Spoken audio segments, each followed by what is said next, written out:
fancy, and it all goes into my database. So then when I come to the year, say 1977, I look at everything from that year, and it all comes together in a way that I would not probably have otherwise thought to do. That's how I write my books.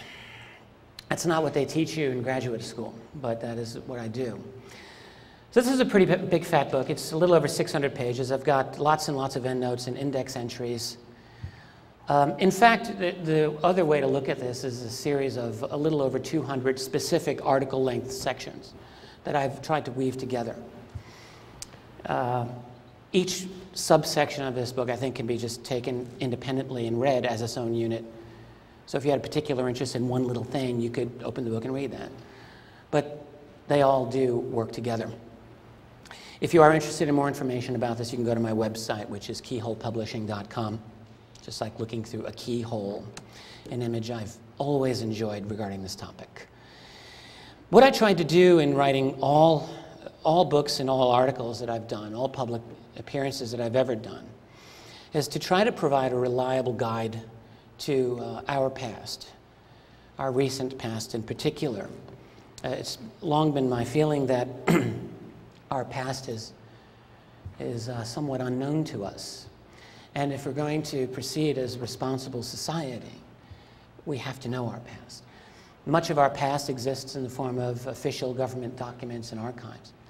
You may not know this, but in fact, it is now widely understood that the vast majority of US government documents ever created remain completely inaccessible to you and to me. They are classified. In other words, a large, not a little, but a large majority of our own history is off limits to us. This isn't just UFOs, this is everything. We're in a very, very difficult and dangerous state when the large majority of our written documentary history is not available for us to study. There's a very serious problem with that. So what I've tried to do with the UFO topic is my part in salvaging our history. I mean, literally, that's how I look at it. I don't know how complete it is, but it's as complete as I'm able to make it. Toward that end, I've used the largest amount that I'm able to of government documents, that is, proven documents that you can't make an argument against. Journals, reliable journals, or at least in my opinion, good journals, and that includes journals by UFO investigative organizations doing on-the-spot investigations, a wide range of such journals. Various books, of course, and I've done a lot of interviews for this particular book. I actually don't know how many individuals I've interviewed, but maybe a couple of dozen, maybe 20 or 30 people directly involved in the events that are in this book. I either met with in person or did extended telephone interviews or conducted correspondence with and got their story directly. And all of it, again, trying to weave together as reliable an account as I can. I want to emphasize that everything in this book, with a couple of very specific exceptions, is verifiable data. Now, there are some exceptions. Any researcher, as I'm sure you will understand, who's been in this field long enough is going to have individuals that come up to them and say, I appreciate your work. I have this bit of information that I would like to share with you. Here it is, but you have to promise that you cannot give up my identity. I have a sensitive position, et cetera, et cetera. And that happens. That's life. It's unfortunate that it has to be that way, but there it is. Now, anytime a researcher gets that information and then repeats it, keeping the anonymity of the source, of course, it's a difficult situation because it puts you, the recipient of that information, in an unequal position. And this is something that I never, ever believe in doing. My attitude as a writer and as a communicator is that we speak as equals, so that anything that I know, you should be able to know as well. That's how it should be. That's how good history, that's how good science is done. So I try to go easy with that. I'm sometimes distressed by some researchers in this field. And I'm not really going to name names. I'm not interested in doing that today. But there are people who really do this to excess, in my opinion. Maybe they feel they have no choice. They feel like they have to get the word out. But the problem is that when you do this, you're not necessarily helping the public discourse on this. What you're doing instead is creating a lot of uncertainty about it. And so we're in a difficult position. We have what we feel are certain truths and realities that we want to communicate to the rest of the world, which we feel is in the dark and asleep. I think that's true. But we have to be aware of who we're speaking to when we engage in this kind of conversation. We have to be as responsible about this as we're able to be, and not unduly place the public's trust in what we have to say, but rather, as I've been saying, the public should be able anytime to check and verify the things that we say. Okay, enough said on that. This book really is, as I see it, three major themes that I tried to weave together. The first theme is what we might call the encounters, something of an encyclopedic account of this particular 18-year period of UFO history. So if you had an interest in the Travis Walton event, you could read about it in my book, and my hope would be that you would read the best, most concise, most complete, great account of it in roughly, I think, about 10 pages I spent on Travis Walton, that you would find anywhere. Or on the Hudson Valley wave of UFO sightings of the 1980s, ditto. Or the Hess-Dolan case in Norway.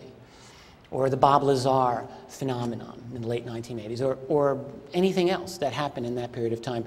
My goal was so that you could use this book as a reference and a reliable guide and know what you needed to know, learn what you needed to learn.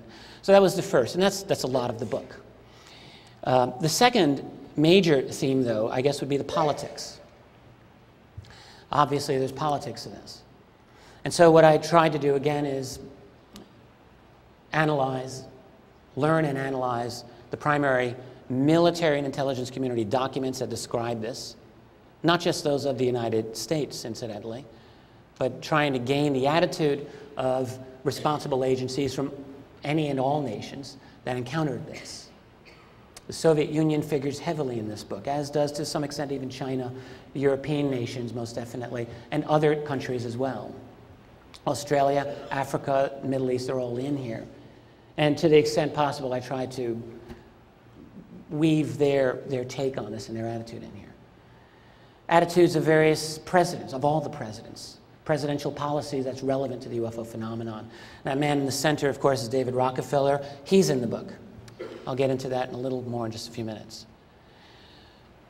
The third major theme or strand of this book would be the research. In a sense, this book is a history of ufology, which is a fascinating story. In fact, of all of the things that I researched in doing this book, there were times when I felt that this, to me, was personally the most interesting. Back in the old days, when I was in my late teens and early 20s, I was studying history and English literature. That was my dual major. My focus in history back then was what is called intellectual history. It's kind of like the history of ideas.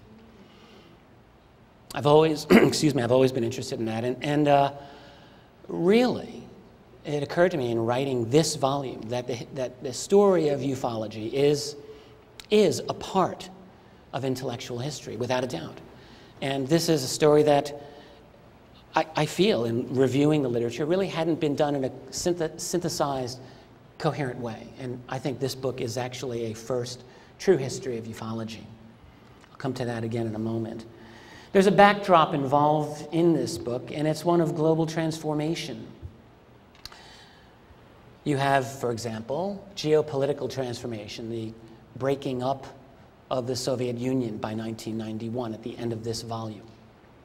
You have the birth of personal computing and even the internet before the end of this particular period.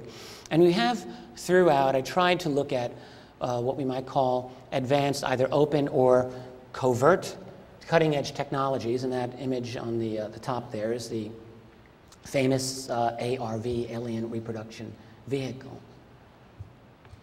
I think I saw Gordon Novell here in the audience. Gordon, hello, if you're there. So that, in other words, there are things in the larger world at large that affected this story, and again, tried to